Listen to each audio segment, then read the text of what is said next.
لكن أنا أستشهد بالآية الكريمة وأعدل الكلمات: إن تكونوا تقلقون فإنهم يقلقون كما تقلقون وترجون من الله ما لا يرجون.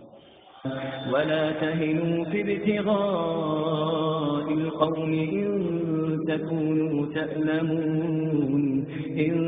تكونوا تألمون فإنهم يألمون كما تألمون وترجون من الله ما لا يرجون.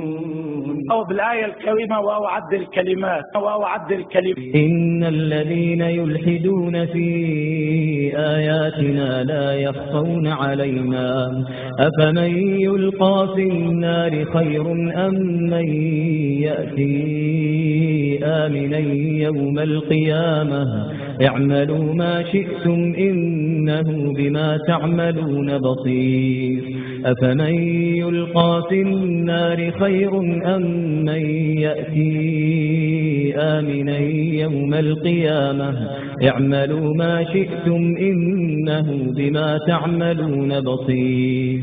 إن الذين كفروا بالذكر لما جاءهم وإنه لكتاب عزيز لا يأتيه الباطل من بين يديه ولا من خلفه تنزيل من حكيم حميد.